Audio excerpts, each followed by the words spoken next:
Shall we all stand for the Pledge of Allegiance? Larry, you up? Great.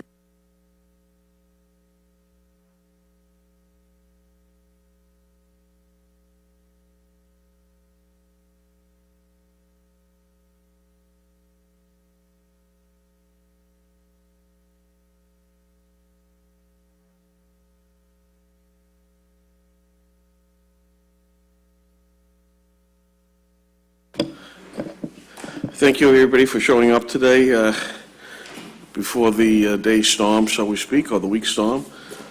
I'd like to call this the zoning subcommittee into session.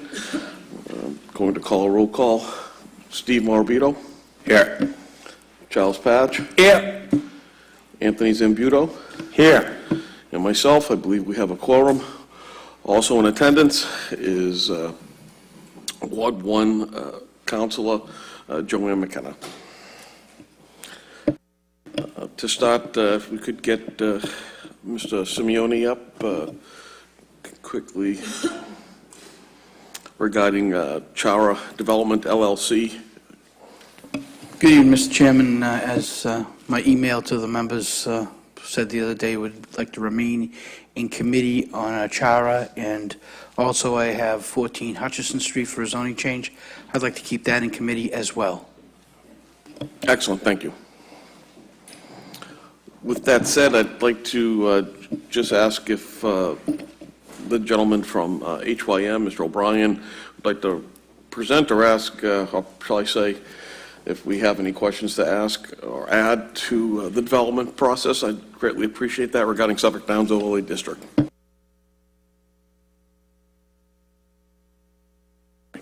I could present for a minute, if that's okay. I could keep it kind of short and then take questions if that's okay with people. We put together a quick slide presentation. I just to orient people to where we are, obviously. I did want to kind of look at a few quick things with people. So let me skip ahead. Yep. So I have a couple updated slides here. The key. So remember, this is the portion that's in Revere. This is the piece of the overlay district. The overlay district is going to propose uses, NFAR, 50% commercial uses, 25% open space, proposed heights and setbacks. A PUD allows us to move forward with a special permit for that master plan requirement. The allowed uses are office, lab, retail, hotel, residential. So this is generally the piece of that Revere master plan. I do want to just make sure that people are clear that there is a anticipated phase 1 that we sort of outlined here really quickly. So the buildings that are in the upper right-hand corner here, within the phase 1, as we talked about it last time, what we've thought about carefully is this is a true mixed-use district. So one piece in here is let's see if that screen works. There we go. This is the innovation center that we've created. So we think of this as a co-working facility. This is a really very important piece of changing the mix of what can happen here. So we see this innovation center as being approximately 50,000 square feet or so. We see it as central to the whole makeup of the district. As you can see, it's the first thing that you'll come to when you come off of the Beachmont station. So it's right up front. It's important for us, and I wanted to make sure that people understand that and that we're emphasizing it. Again, we call it kind of a co-working facility. So just to give you a little sense of what that starts to look like, this is the example that exists in the Seaport District in Boston today. This is called District Hall. This is a restaurant here that serves breakfast, lunch, and some dinner. I think the dinner is is not like a late night dinner, but this is a gathering spot for entrepreneurs and people like that. Has presentation rooms. This is a shot of something called WeWork. I don't know if people have heard of WeWork, which is a co-working phenomenon that has kind of taken over a lot of different cities, including Boston. So, this is the kind of sense of, these are people, just to give you a sense of it, these people come in, they pay a membership fee, they typically bring their laptop or whatever, and they can set up shop. They're almost like an instant company as soon as they become a member there. And then WeWork offers them all kinds of different services in terms of accounting services or services with regard to payroll. There's speakers and all kinds of different things that happen. So you get the benefit of working almost like for a big company, but you're yourself, essentially. And so it sets a really nice tone. So we've thought carefully about that. In addition to that, I'm going back to this basic idea. This we think of as a hotel here. We've placed it near Beachmont in part because we want to focus very much on making sure that that's the right kind of a hotel. We want to make sure that the first floor of that has a great restaurant, good retail, really creates the great entry point. So again, this plaza with these two uses, we want to be very public, very open, something that really is honestly something very different for Revere than you've seen in any other development, something that really makes this a very active public place. And then these other buildings are mixed-use buildings. So these two would have the retail on the first floor, particularly in this corridor here and this corridor here. And then there would be residential above those pieces as well. So generally, this is early days, but generally that's what we're thinking about for our first phase. And as we said, I think last time, we'd come back during the special permit process to talk about this in more detail. This isn't really part of this specific the overlay district, but I wanted to give you a little sense of how we're playing out in that. And Mr. O'Brien, part of the reason why I asked you to come up again is because there's great concern in the community regarding the issue of housing and traffic. I do want to thank our Bob O'Brien for providing, and Frank Stringy for providing me with the traffic studies that we have within the city of Revere that date back to Mohegan and other various projects that we had within the city. And part of having you up here is to also educate the city, quite frankly, and as I educate it myself, that traffic, although an issue, has nothing to do with your project or any of the projects in the city. It seems to be, and anyone who's reading, and I'm sure I'm telling you something you already know, that unfortunately, as we perceive traffic being part of these projects from Callahan and Overlook Ridge, the beach house, and obviously with HYN's project down at Suffolk Downs, the majority of the traffic, actually 99% of it, emanate from outside the city, from people transversing Revere. And the congestion that we have from Broadway to North Shore Road is created by them. But back to your project, and if the Council will give me a second, I'd like to recognize Madam President Janino. But with that said, I do want to elicit to the public that this is the first project that the city's had of this magnitude, or for that matter, any magnitude, in which there's initial investment in the future of Revere with this incubator or innovation site, as you call it, the WeWork site. And at the very least, my estimation, just by guessing at the numbers, which obviously you have and I don't, is at least a $50 million or close to $100 million investment for the first piece of property that's going to be put into that site for the city of Revere. I don't recall anything of this nature, and I think Frank had said this before, Mr. Stringy, Paul Rupp, and Mr. O'Brien, our brain trust here for economic development, as well as Tony Zimbudo, in our city's history. And so part of this, and having you up here again for the fourth time, is to get people from the public to hear what's going on, and more importantly, to understand from them what their fears are, what their anger is, what their concerns are, and then try to alleviate them with the truth. And it's a tough and a bitter pill to swallow, but when you read those traffic studies, they're plain as day. Well, and I'd love to work with you, Counselor, to help sort of talk about this issue so that people can understand it a little bit better. I mean, I think people lead busy lives, so it's hard to pay attention to all the different things that are happening. So I get that. But the one thing, too, I would mention, Counselor, is, as I think I said last time, I don't think there have been any Class A office buildings built in Revere in at least decades. I can think of one. Ever. Thank you, I didn't want to say that, Paul. So you're being gentle. We're being realistic. Yeah. So I don't. So I would not be telling you the truth if I came in here and said, in the first phase we can go get a tenant and we can make a Class A office building happen all of a sudden. This Amazon thing has been has kind of mixed things up a little bit. As I've kind of said, it's almost as if you get to the point where you can eat your dessert without having to eat all the vegetables, right? We have to do the work necessary in order to lay the groundwork for the office users to come along and want to work with us to sign a lease and then make a building happen. That's what this is about. Now, the key thing that I'd want to make sure I point out to people is If we can make this kind of a transformation for this site and start the process of getting Revere into a position where Revere can share in the office construction that's happening in the region, just to give you an example, I think last year's amount of real estate taxes, just local real estate taxes, was about $72 million or so in last year's fiscal year.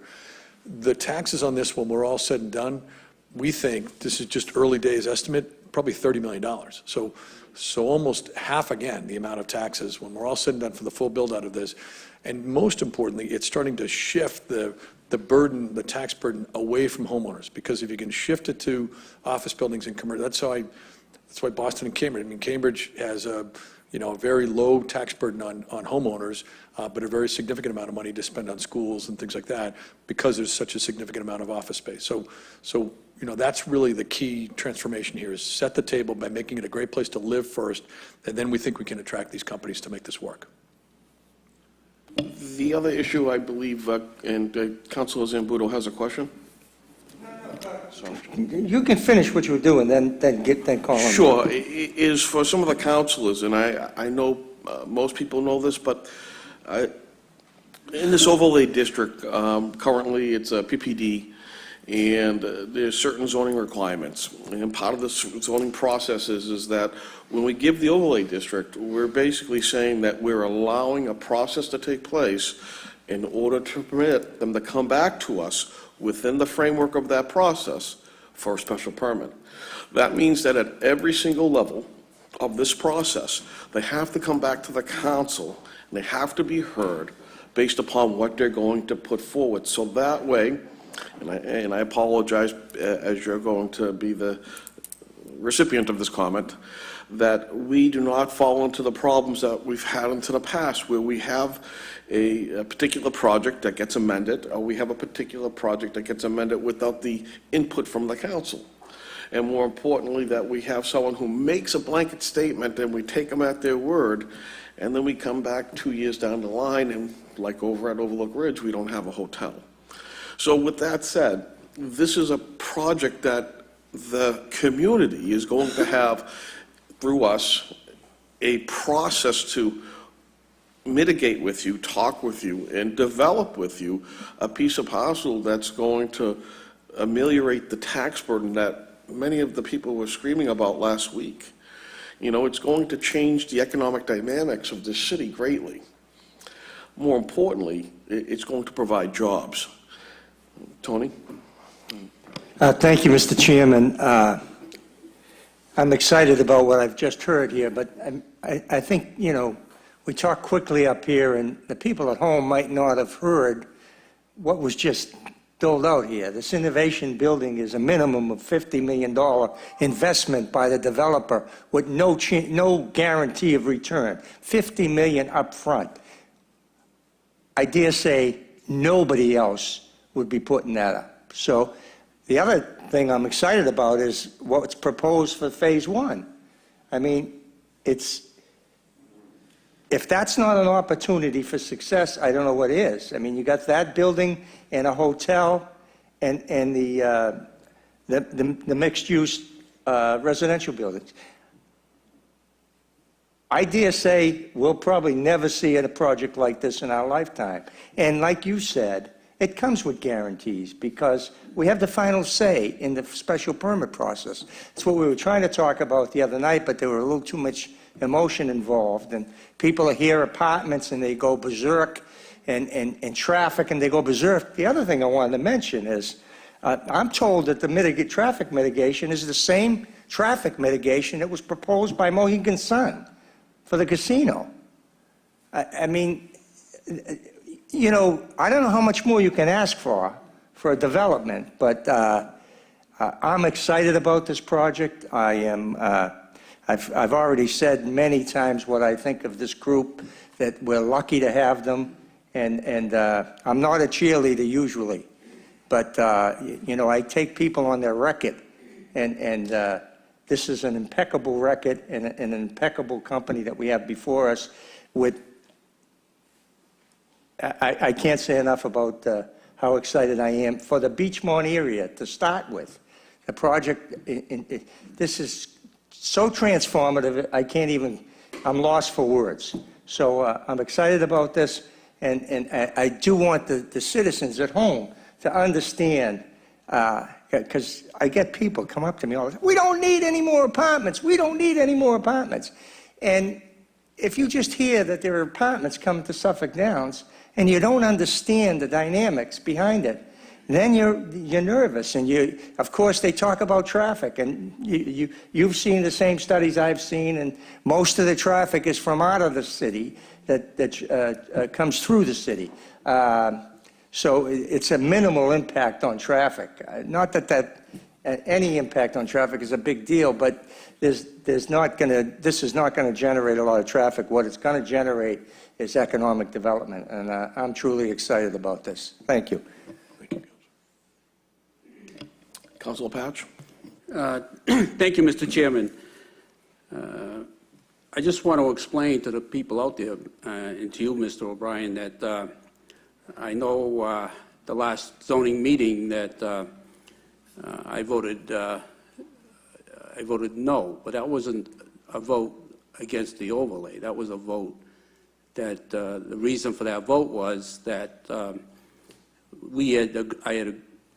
the chairman wanted to have another meeting, and I felt that that was the right thing to do. And then that's what we agreed on, and then everybody left, who was opposed and who was for it. So I want to stay with the transparency here. And I said during the meeting I was for the overlay, but I didn't think it was the right thing to do to vote for it after everybody left. And again, I'm going to state that all the money you spent, you and your investors on Suffolk Downs, that at least I can do is give you a right to show us what you want to do. And that's all we're doing here with the overlay, is just to see what's aboard here. We still have a right as a council to vote as on each phase and each thing that changes in the plan. So we're just giving you a right to put forth your proposal here. So again, I'll be voting for the overlay, and I'm sorry for the mix-up. Thank you. Thank you, Councilor. Councilor Morbido? Thank you. I don't want to sound redundant, but I am going to be. I think my colleagues covered everything except for one thing. Like Councilor Rotundo said, we're voting just on the zoning, changing it to an overlay, and based on that, every phase is still going to be transparent to us, and we're still going to make a decision based on what goes into those phases. One thing I mentioned to you before, and I've been very persistent on it, and I understand it, I get it, the whole mixed retail, I know how it works, it's logical, but I'd still like to see one of the buildings or some form of condo units where residents can take more vested value into the neighborhood. Yeah, and as we said, Councilor, we'd love to make as many, we'd love to create as many condos as we can. And part of it has to do with the capital markets and the current status of the capital markets. But we can commit to you that we'll try and make as many condos as we can on the site, particularly in the first phase. That's fair. That could mean a mix of some condos and some apartments in some buildings. We're doing that now. For example, in downtown Boston, the top floors, we're going to sell those as condos, and that helps us actually write down the expense, the overall expense of the building. So it's a mix of condos and apartments in that building that we're doing right now. So we've experienced doing that. Thank you. Councilor McKenna? Thank you, Mr. Chairman. I just want to say that 2 years ago, when I became a councilor, and they were putting up the Shaw's site, people were saying, why can't we have an assembly row? Why can't we have an assembly row? We need restaurants, we need commercial space, we need office space. Well, we're getting an Assembly Row. But as you say, Mr. O'Brien, it's going to be 100 times better than Assembly Row. I didn't say So, We think it's going to be better. Hopefully, it's 100. we think it's going to be better, all right, so, but, I mean, we are getting that, and people were asking for that, and now we're getting that. So, and with commercial comes residential, and if it's a mixed use with mixed residential use, hotels, condominiums, townhouses, office space, 55 and over. I mean, we should be really proud of this project. We don't have another chance. We have to ride the wave to change Revere, and the wave is here. And if we don't ride the wave, then we're just going to be the same as we are now, and we want to change it. So I congratulate you. I think you're a great guy. I think you're a great developer. Your crew's great, and I love working with you, and I support this 100%. Thank you, Counselor. I think you can, Stephen. Just want to piggyback off what Councilor McKenna said. And like she said, you know, people were saying, we need this, we need amenities, we need that. But we also need the demographic that's going to meet that market and meet that niche. And within the vicinity, you have to keep in mind, not only do we have senior housing down the street, we're going to have 55-plus buildings. We're having a veterans facility that's down the street. We have the beach down the right within like a mile radius. We have all these different demographics that this amenity would entertain. So We agree. that's one thing I wanted to add as well. Thank you. Thank you, Council Marabito. Madam President, Janino. Thank you, Mr. Chairman. Last week, I had initially voted to take it out of committee, but I'm glad that the other councilors had the foresight to keep it in, because I think that this was a great opportunity. I was enthusiastic to get this passed and start working, because I think this property has so much potential, and it's really going to be a catalyst for our city. So I think it's important to hit the ground running. But in retrospect, I'm glad we had this meeting, and I'm glad that the chairman had it today. This is a perfect opportunity between council meetings and giving everyone the ability to be here. I want to thank HYM for all the hard work you've done, and really for your effort to work with us. I can honestly say, in the years I've been on the council, I've never had a developer that has been so eager to work with us and to have so many meetings and to be so involved with the ward councilors. It really speaks a lot. It speaks volumes of you and your organization, so thank you. And I'm looking forward to a long-standing relationship with you and our city. Thank you. Thank you. Thank you, Council President. Well, with that said, I guess for me, the last piece is not only the aspects of economics, but the employment part of it, in that we have well over 60,000 people in our city, approximately 5 to 7% at any one time that are unemployed. And I'm just hoping that we'll be able to facilitate in some manner or fashion to have Revere workers build Revere buildings. Yeah, we'd love that. Yeah, That's very important to me. Yeah, we'd love that. And, you know, I'd be happy to engage with you. In Boston, there's a whole process of how jobs must be advertised and worked with, you know, for Boston residents. I'd be happy to think that through with you here in Revere. Yeah. My understanding is generally almost every building that you've built within Boston, Cambridge has been pretty much union. So without getting into that dynamic, I mean, if that does happen to be the case, which I would hope, they've been great partners with the city of Revere. I know they'll be great partners with you, Rich Petty, Louis Trelawney. I can go down the list of people. I'm sure you know them all. And generally what has happened in the past, they've been able to ensure that Revere people work on Revere jobs. They did it with the school building program here. They've done it with other products here as well. I have great faith in them. That said, you know, this is the mixed-use product that the mayor wants down on the beach and is advocating for throughout the city. Me and him don't necessarily agree on a lot of things, but this we totally agree on. And I'd like to move this out of committee, and I want to thank you personally for your patience, because No problem. it's important that the public, you know, have another digestion of what this is about beyond the commentary for the past couple of weeks, and have you separately. And so that way, when they come and look at the zoning committee meeting of the 12th, they'll have an understanding of what's going to take place. But I really want to stress to them this, incubator building, if you will, I prefer that term, is something that my cousin has spoken about out in the East Bay, out in San Francisco and other places, and he's a developer and a realtor out there, and I'll tell you, if it does what I think it can do for Revere, what it's done out there, it's going to build more companies in our city than we've ever seen in its history, whether it be tech or any other type of startup. It's a great idea, and it's a great risk, but we're going to support you as best we can, and I thank you again. Thank you. Thank you very much. Frank? Thank you, Mr. Chairman. Before you move this out of committee, there are just two small changes that have to be addressed. They're housekeeping and clarification measures. And one is under Section 1726.050, paragraph A, under maximum height.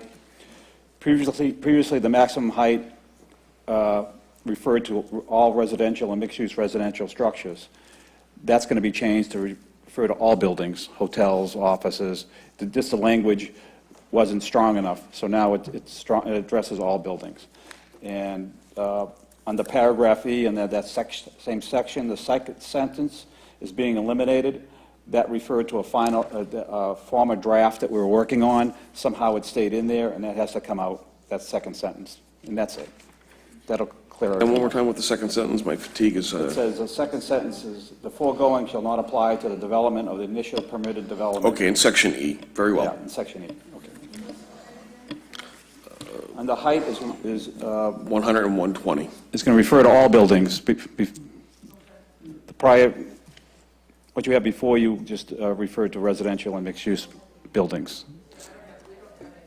Okay. That's just for clarification purposes. Before we vote on anything, I do want to ask of both Frank and Mr. O'Brien, the traffic studies that you gave me, and by the way, I want to both thank you for being so generous and timely with them. If there is some way, and I had brought this up with the mayor, about presenting that information online in some way of getting it online so that people see what's actually going on in the city, so that there is no complaint that there is no transparency, so there is no complaint that people were left out of the loop, that there is no complaint that what we've done here today and what we're going to do in the future is as transparent and forward to the public as possible. So if we can accomplish that, I'd appreciate it. The only thing I would say to that, Mr. Chairman, is that some of the Mohegan Sun data are a little dated, and updated materials are being developed now. It probably makes sense, for the DEIR, probably makes sense to publish those so there's no confusion. You know, and I did want to kind of do a little bit of housekeeping with that issue regarding Mohegan Sun. Yeah. And pardon me for correcting you, Councilor Zambudo. A lot of the aspects, a lot of the aspects of the Mohegan Sun project will be incorporated in fixing some of the issues. I don't believe that HYM is beholden to the Mohegan Sun mitigation for traffic at all. That's a, Yeah, I mean, that's quite the- I just want the public to know that. However, what I would like the public to do is to contact their state official, you know, Boncory, Vincent, and the rest of our delegation, and get them on the ball to put in a mitigation package for the region to fix this traffic problem that we've had since the ideals of having a casino here. Nothing's been done since then. It's been forgotten and off the back burner, but yet our traffic issue remains. Our issue is the state needs to fix the traffic burden here in the city of Revere, and, Yeah. you know, that's it, point blank. Yeah, I agree. I do think we're fortunate, though, that the traffic consultant for the Mohegan Sun is the same as the traffic consultant for this project. So they're very, very familiar with all of the data that was compiled for that purpose and can update it accordingly. Thank you. I don't mind that correction, Jim. Can I just add one thing, Counselor? I apologize. there was some discussion, I put up a slide that showed a company called WeWork, and I meant it to be simply a precedent image of the kinds of co-working space that we think could happen inside the Innovation District. We haven't made a specific WeWork is actually a company, and there's other companies that do that sort of work, co-working business and things like that. They just happen to be. You were just using it as an example. We don't have any transaction with them. We've not spoken with them specifically about this. They're just an example. What about Amazon? But they would, Amazon would be the kind of thing, they actually, interestingly, Amazon, I don't think would want all the space just for themselves. They want to create a kind of an atmosphere. So some of it, they would probably do some co-working with other types of entrepreneurs and company, people who aren't necessarily Amazon employees. So same kind of idea. Excellent, thank you. Madam Clerk, I would like to vote the CZ 1802 Suffolk Downs Overlay District with the dimensional changes in 17.26.05, exclusively of A regarding the following sentence: maximum height for building shall be 50 within 75 feet and 100 feet within 120 feet of the portion of the SDOD boundary line that abuts the Washburn Ave as shown on the SDOD height zone map, and 70 feet within 50 feet of the portion of the SDOD boundary line that abuts Winthrop Ave as shown on the SDOD height zone map, as well as Section E, minimum commercial development, in which changes are noted, in which the foregoing shall not apply to development of the initial permanent development as defined below pursuant to Section 17.26.05 will be stricken. And I believe that's pretty much all the changes that I can see here. And if we could have that placed to the record for advertisement, I'd greatly appreciate that. Is there anything that I need to amend that I haven't spoken of? Anybody? Just, you probably should mention it. Councilor Rotundo is just in section 17.26.070B. It looks like it was just a spelling error, but you probably should just read that into the record. PWG, and inserting in place Thank thereof, you. PAG. Very well. And just a numbering issue, the project advisory group section shall be numbered as 17.26.060. So if we can, Frank, you know I'm getting old. There's only one more. It's an addition. We're adding another exhibit, and this is a exhibit to the height zone map. It's a clearer map showing the boundaries of the site more clearly with height zones. So that'll be added as an Exhibit B. So that height zone map, Exhibit B, be placed into it. Madam Clerk, when we read this into the vote, if you could remind me so I effectively engage this, that would be perfect, thank you. When you're ready, Madam Clerk.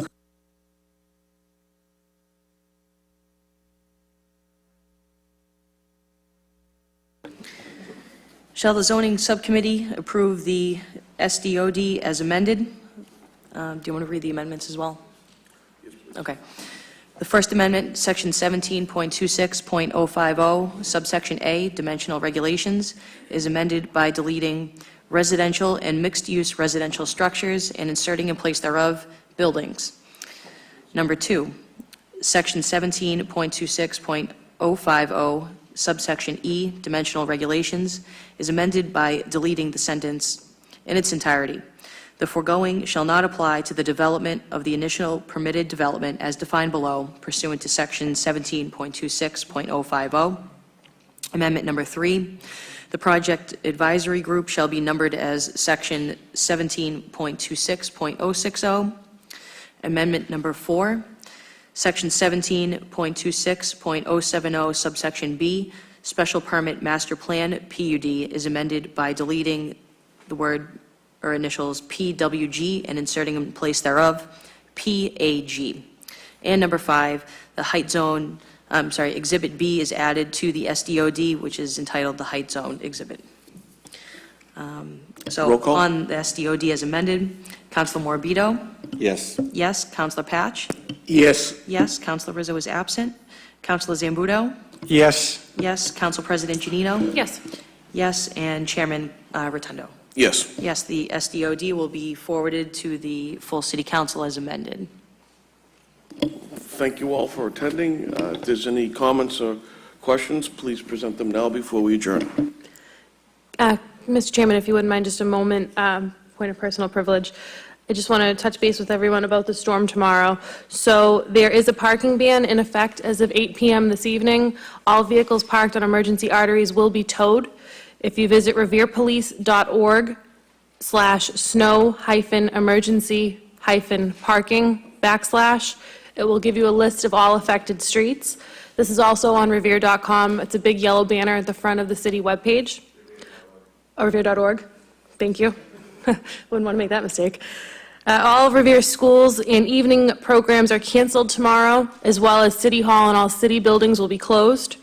There will also be no trash collections on Tuesday. All trash collections will be delayed 1 day for the remainder of the week. We ask that everyone stay safe and please stay off the roads unless it's an emergency. We want to keep the arteries clear so plow drivers and emergency vehicles can get through. We also ask that you check on your elderly neighbors or anyone that may be in need and make sure everyone's safe in your community. And we hope everyone stays safe through the storm, and feel free to call any of your counselors and ward counselors if you have any emergencies, and also utilize the 311 system if necessary. I think we covered it. Any other counselors? Thank you, everyone. Have a safe night, and thank you, Councilor Rotundo, for the leeway. Thank you, and this subcommittee meeting shall be adjourned.